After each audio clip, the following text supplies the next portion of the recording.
दोस्तों 31 साल पुराने केस में पप्पू यादव को गिरफ्तार कर लिया गया है। आधी रात को पटना में बिहार की पुलिस 100 से ज्यादा पुलिस वाले उनके आवास पर पहुंचते हैं। 10 साढ़े 10 बजे के आसपास उनके आवास पर पुलिस पहुंचती है और करीब 3 घंटे तक हाई वोल्टेज ड्रामा होता है। एक एक तस्वीर हम आपको दिखाएंगे जो उस वक्त की सामने आ रही है। और साथ ही साथ अब पप्पू यादव को मेडिकल हॉस्पिटल में भर्ती भी किया गया है क्योंकि उनकी तबीयत खराब हो गई, ऐसा कहा जा रहा है। सबसे पहले आप ये तस्वीर देखिए, जब पुलिस पहुंचती है उस वक्त पप्पू यादव से उनकी बहस होती है। पप्पू यादव जाने से साफ मना कर देते हैं, कहते हैं कि मैं रात में नहीं जाऊंगा, आपको जो करना है कर लीजिए, आप हाउस अरेस्ट कर लीजिए, लेकिन मैं सुबह ही यहां से जाऊंगा। लेकिन फिर भी पुलिस उन्हें रात में ही अरेस्ट करती है। बहस की आप वीडियो भी देखिए।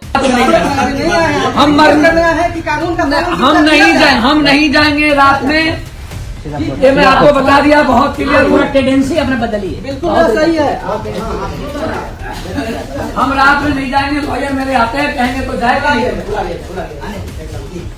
इसके साथ साथ में वहां पर जब पुलिस पहुंचती है तो एक पुलिस इंस्पेक्टर सिविल ड्रेस में होते हैं, लाल रंग की वो जैकेट पहने होते हैं। अपना नाम वो इंस्पेक्टर दीपक बताते हैं और पप्पू यादव ने उनको बार बार पॉइंट आउट किया कि आप सिविल ड्रेस में आकर मुझे इस तरह से हड़का क्यों रहे हैं। उनसे बातचीत होती है, बातचीत का भी वीडियो सामने आया है। लेकिन तभी जो तमाम मीडिया कर्मी हैं वो भी वहां पहुंच जाते हैं। लेकिन पुलिस मीडिया कर्मियों को भी एक धमकी भरे लहजे में कहती है कि ऑब्जेक्शन कोई नहीं करेगा। आप वो वीडियो भी देखिए।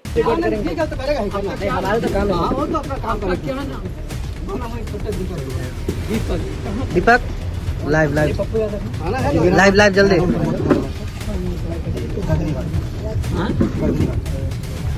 गिरफ्तारी में ऑब्जेक्शन नहीं करना है। नहीं, मीडिया से हम मीडिया से है।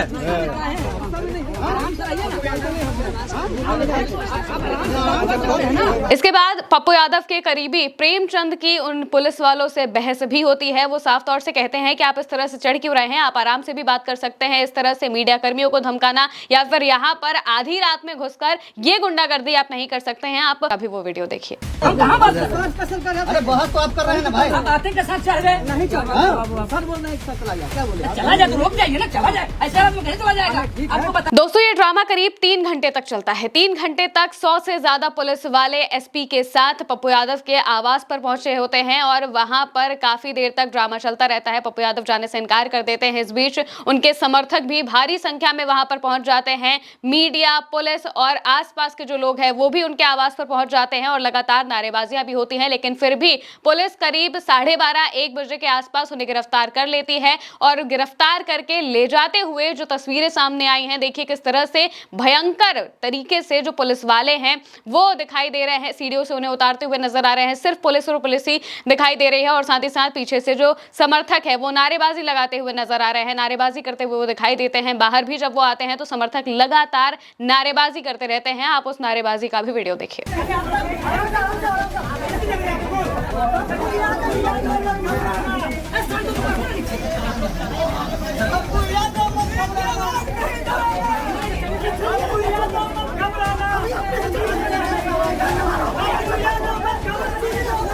दोस्तों जब 10 साढ़े 10 बजे के आसपास पुलिस पहुंचती है तो पप्पू यादव एक पोस्ट करते हैं और पोस्ट में वो वजह बताते हैं कि किस वजह से पुलिस ने पकड़ा है। हालांकि जो पुलिस का कहना है वो ये बता रही है कि 31 साल पहले एक मामला दर्ज हुआ था जिसमें बार बार ट्रायल कोर्ट की तरफ से पप्पू यादव को हाजिर होने के लिए कहा गया था, लेकिन वो हाजिर नहीं होते हैं। तो उसके बाद उनके खिलाफ गिरफ्तारी वारंट होता है। इस वजह से आधी रात को पुलिस एक निर्दलीय लोकसभा सांसद को पकड़ने के लिए जाती है। अब जो पप्पू यादव पोस्ट करते हैं, आप उनका पोस्ट देखिए। इस पोस्ट में वो लिखते हैं कि बहुत शानदार बिहार पुलिस, हम नीट छात्रा न्याय की लड़ाई लड़े, बिहार पुलिस के पेट में दर्द हो गया, हमें गिरफ्तार करने पटना आवास पहुंच गई, लेकिन इससे पप्पू यादव न झुकेगा न चुप होगा, बेईमानों की कारगुजरियों को बेनकाब करके रहेंगे, जेल भेजो या फिर फांसी दो, पप्पू रुकेगा नहीं। इसके बाद एक और पोस्ट वो लिखते हैं। उस पोस्ट में वो कहते हैं कि युवा उद्यमी सूरज बिहारी की हत्या, फिर भी एक हत्यारे को ना पकड़ पाने वाली बिहार पुलिस के कारण आज सूरज के पिता उद्यमी जवाहर यादव जी का देहांत हो गया है। उनके हत्यारों की आरती उतारने वाली बिहार पुलिस मुझे गिरफ्तार करने 5 थानों की पुलिस लेकर पहुंची है। हम आतंकवादी हैं, करो अरेस्ट। ये बात पप्पू यादव लिखते हैं और पप्पू यादव साफ तौर से इस बात को बताते हैं कि नीट छात्रा के लिए वो बार बार जो आवाजें उठा रहे थे, बिहार पुलिस की नाकामियों पर जो सवाल उठा रहे थे।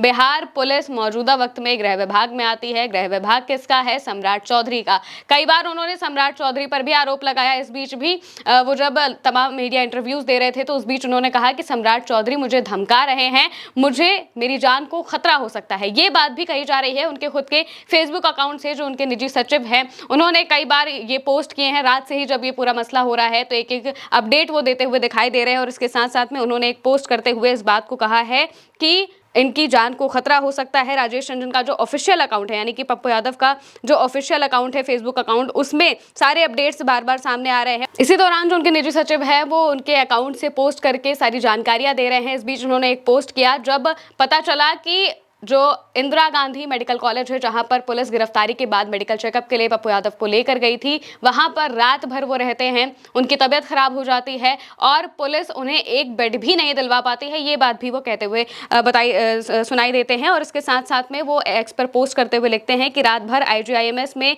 स्ट्रेचर पर रखने के बाद पटना पुलिस अभी माननीय सांसद पप्पू यादव को PMCH हॉस्पिटल ले जा रही है। नीट बेटी की लड़ाई लड़ने के लिए उनके साथ सत्ता और प्रशासन के लोग ऐसा साजिशन कर रहे हैं और उन्हें मारने की साजिश रच चुके हैं। ये बात कही जा रही है कि उन्हें मारने की बकायदा साजिश रची गई है। दरअसल रात में जब वो इंदिरा गांधी मेडिकल कॉलेज में पहुंचते हैं तो वहां पर पता चलता है कि उन्हें बेड नहीं मिला है या फिर जो भी टेक्निकल इश्यूज हैं उस वजह से उन्हें भर्ती नहीं किया जाता है। वो रात भर स्ट्रेचर में वहां पर रहते हैं, उनकी तबीयत खराब हो जाती है। इसके बाद उन्हें सुबह PMCH ले जाया जाता है। कहा जा रहा है कि वो बेहोश होने लगे थे जब गिरफ्तारी के दौरान, इस वजह से उन्हें सीधे मेडिकल कॉलेज हॉस्पिटल ले जाया जाता है और उसके बाद सुबह उन्हें पटना के हॉस्पिटल ले जाया जाता है जो PMCH है, वहां पर ले जाया जाता है और वहां पर उनका मौजूदा वक्त में बताया जा रहा है कि इलाज चल रहा है और उनकी तबीयत कुछ खास खराब हो गई है। और इस बीच जो पप्पू यादव हैं उनका साफ तौर से ये कहना है कि ये साजिशन किया जा रहा है, यानी कि बिहार पुलिस जानबूझकर उन्हें आधी रात में गिरफ्तार करने के लिए पहुंची है, क्योंकि 31 साल पुराना मामला था और 31 साल पुराना मामला जब इतना लेट ऑलरेडी हो चुका है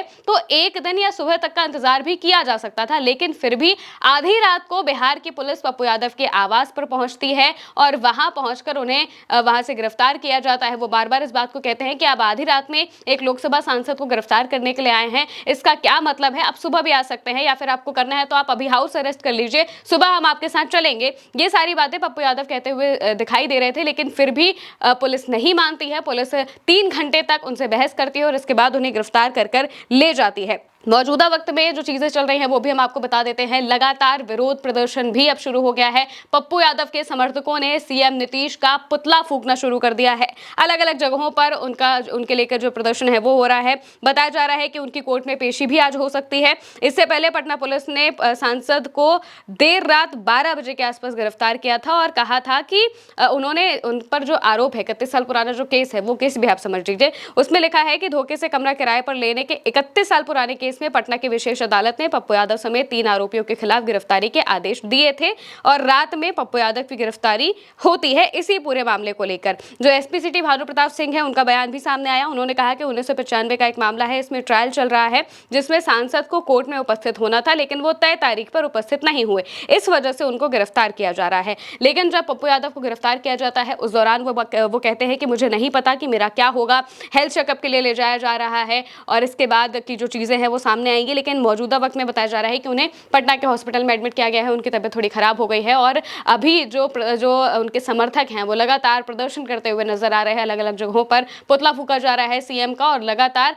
बिहार पुलिस पर सवाल उठाए जा रहे हैं कि जिस नीट छात्रा को लेकर लगातार बिहार में संसद तक ये मामला पहुंचा था, संसद में भी प्रदर्शन हुआ था इसको लेकर और पप्पू यादव लगातार नीट छात्रा को लेकर आवाज उठाते हुए दिखाई दे रहे थे, मीटिंग्स कर रहे थे और सरकार पर निशाना साध रहे थे। सम्राट चौधरी पर भी सवाल उठा रहे थे कि आखिर आपकी पुलिस किस तरह से काम कर रही है कि उस बिटिया को न्याय नहीं मिल पा रहा है। इस बीच आधी रात को जब पुलिस पहुंचती है तो जाहिर सी बात है कि उनका यह कहना है कि इसी वजह से पुलिस उन्हें गिरफ्तार करने के लिए पहुंची है, क्योंकि वो नीट की छात्रा के लिए आवाज उठा रहे थे। अब जो पप्पू यादव को गिरफ्तार करने के लिए पुलिस पहुंची थी वो रात में SP, 5 DSP, 6 थानेदार और 100 के आसपास पुलिसकर्मियों के साथ पहुंची थी। उनके आवास और आसपास के इलाके को छावनी में बदल दिया गया था। जब पुलिस पहुंची तो वो सबसे ऊपर के फ्लोर पर थे और इसके बाद पुलिस की और उनकी बहस होती है, जो हमने आपको दिखाई भी थी तस्वीरों में, उनकी बहस होती है और इसके बाद पप्पू यादव को गिरफ्तार कर लिया जाता है। और जो पुलिस वाले हैं वो सीधे जाकर उनसे कहते हैं कि चलिए आपको कोर्ट के ऑर्डर की वजह से गिरफ्तार किया जाता है। आधी रात को लोकसभा सांसद को गिरफ्तार किया जाता है,